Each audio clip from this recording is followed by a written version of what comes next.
Bonjour, bonjour. Bon, je vous l'avais dit, je reviendrai. Un autre magouille, pas magouille, mais une autre fresque. On a nos politiciens qui font leurs fresques, qui font leurs conneries. Mais vous avez ici à Québec les ameublements de Tanguay. Il y a le père qui s'est commis légèrement. Mais vous avez le fils Tanguay qui s'est commis en disant que Charest était l'homme idéal pour mener le Québec. Que l'homme idéal avait fait pour le Québec comme jamais un premier ministre avait fait.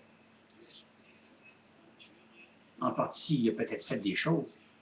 Ah oui, il a trempé dans toutes les magouilles, mais il a fait des bonnes choses, il a fait des bonnes actes. Tu sais, on ne peut pas lui garocher tout ce blanc.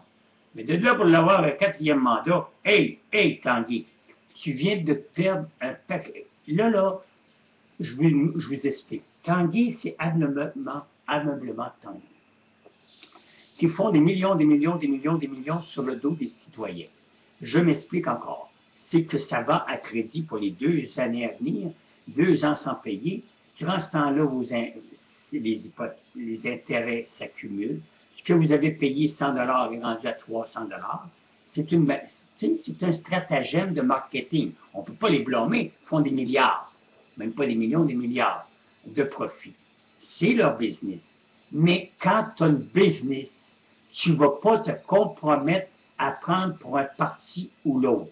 On sait que Jean Charest a été généreux, plus que généreux, vient même de signer un chèque de 295 millions à notre maire Labaume de Québec.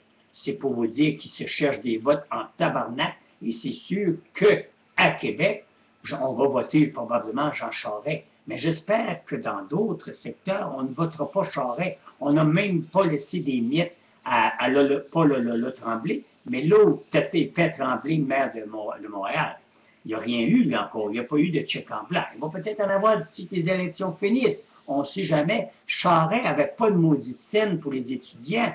Il n'y avait pas une scène pour aider les personnes en foyer. Il n'y avait pas de maudite scène, comment je dirais, donc, pas de maudite scène à dépenser pour ci puis pour ça, et pourtant on était dans le marage. Mais là, c'est drôle, ça trouve des milliards, des millions, puis des milliards, tout bas de côté, là, ils sont bien riches, les tabarnaks. Ils nous font chier pendant 3 mandats, puis là, après ça, ils trouvent 4, c'est le temps de la politique. Là, ils en trouvent de l'argent.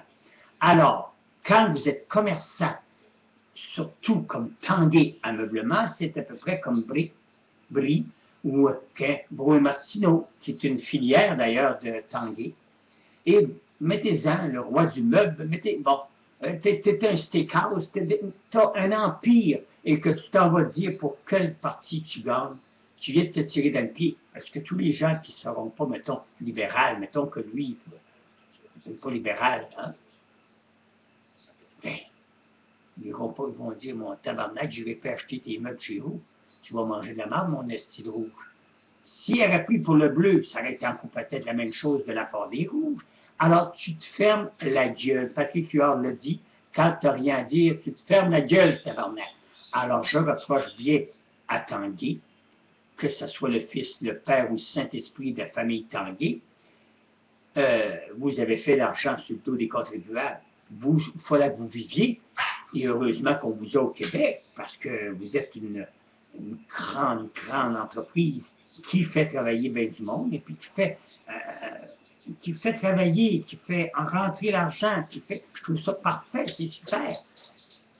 Parce que là, avec Charest, on était prêt à se vendre le cul, on a des mines qui sont vendues aux Américains, on a l'électricité que nous autres, on en manque, mais aux États-Unis, ils ne manquent pas d'électricité, eux autres. Ben non, parce que c'est nous autres qui les fournissent quand ils en manquent, aux dépens de nous autres. Alors, quand vous êtes commerçant, fermez-vous dans la gueule avant d'aller dire pour quel parti vous êtes.